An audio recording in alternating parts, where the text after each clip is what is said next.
Farouk Kibet is one of the most powerful Kenyan political figures, and a lot of people fear even mentioning his name, Farouk Kibet. Actually, it makes a lot of people develop a lot of goosebumps. You would rather pronounce William Samoei Ruto, Rigathi Gachagua, Raila Amolo Odinga, Joho, and many other people. But when you pronounce Farouk Kibet, you feel scared. Now, Farouk Kibet is often referred to as President William Samoei Ruto's Mr. Fix-It. He's a very powerful Kenyan politician figure known for his discretion, loyalty, and influence within William Ruto's inner circle. Born in Kapkechui village in Tarbo constituency, Farouk initially worked as a local activist, supporting political leaders in Eldoret before crossing paths with William Samoei Ruto in 1997. So they really know each other from so long time ago. In 1997, I would say that was still the time Daniel Arap Moi was still the president. So they've done a lot, maybe together. So since then, Farouk has been Ruto's trusted aide, managing his political affairs from his early days as a member of parliament to his current role as president. In fact, let me say at this point before I continue, when you pronounce Farouk Kibet, you feel like you're pronouncing Biwott. A lot of people really associate him with Biwott. Biwott was also a Mr. Fix-It in Moi's government. But anyways, let's continue. So, Farouk's position is so influential that he is known as the gatekeeper to Ruto, controlling access to the president, a trait that has earned him a lot of admiration as well as fear among Kenyan politicians. So people don't really get to talk about Ruto when Farouk Kibet is present because, of course, he is Ruto's right-hand man. Anyways, so Farouk's responsibilities go beyond those of a typical aide. He plays a very significant role in orchestrating Ruto's political strategies, from coordinating campaigns to managing public relations.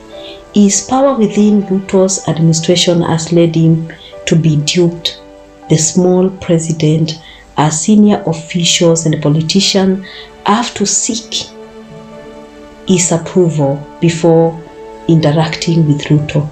If you can remember, most of the people that have been talking about Rigathi Gachagua's impeachment, they've actually talked a lot about Sudi and Farouk Kibet.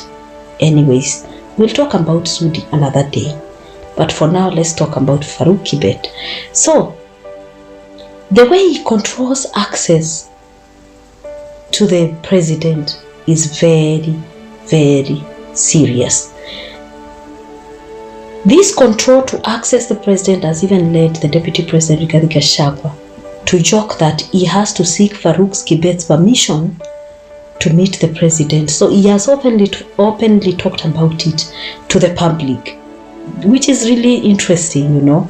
But let's talk about the controversies and scandals that surround Farouk Kibet.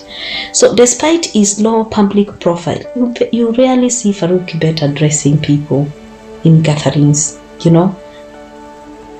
He keeps a very low public profile.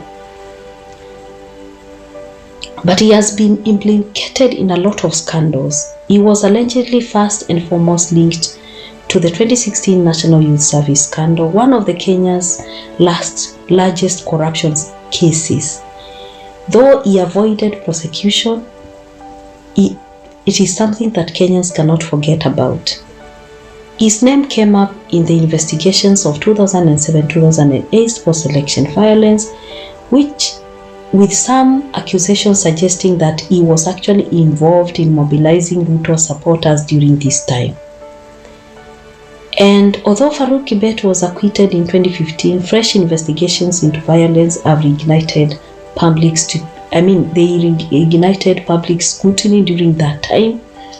And we know that a lot of people have actually associated Farouk Kibet with the June 25th demonstrations, of the kind of casualties that occurred during that time, the abductions that are going on, including abduction of Merivik Aoko. I mean, there's been a lot of speculations around abductions, anything that has to do with Kenyans getting losing lives. Like, that's why a lot of people say they're afraid of him, and that is why I said in the beginning that you feel scared when you mention his name. Anyways, his relationship with William Samoei Ruto has been described as one of the most unparalleled loyalty, one that is so much associated with a lot of loyalty and trust, akin to what you could call a cause, like you could associate, akin to what you would compare with what happened between Moi and Biwott. Their bond was cemented in the 1990s when Farouk Kibet switched his allegiance from another he actually switched his allegiance to Ruto, and that demonstrated his loyalty. He organized a lot of he made sure that Ruto had a lot of grassroots support in the Rift Valley. Over time, his roles have evolved from being a political mobilizer to his right-hand man. So this is something that everybody knows in the country. So anyways, but he accompanies him in every battle, both political. Even when KANU split, he actually joined Jubilee coalition with him.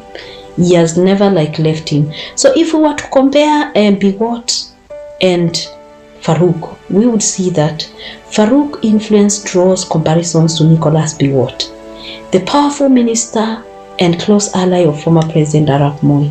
Like Biwott, Farouk operates largely behind the scenes, amassing power without holding a public office. This shadowy influence has made him an enigmatic figure, feared and respected by those within Kenya's political elite. His methods are known to be unyielding.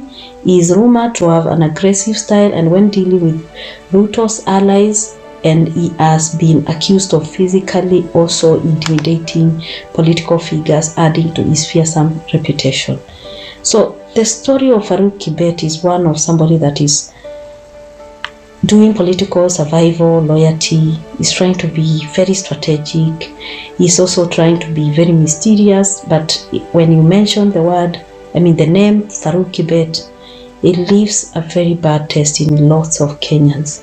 Fear grips everybody's bones, because seriously, it is not one person that every Kenyan want to hear about. Not the Gen Zs, not the millennials, not the Gen X. He has been there for the longest time, doing what he knows how to do best, and nobody really knows exactly what he does. Nobody has been able to, you can't pin him down to something, of course, because of his association to the high power. So that is exactly what we can say about Farouk Kibet. I don't know what you guys think, but leave us your comment in the comment section below.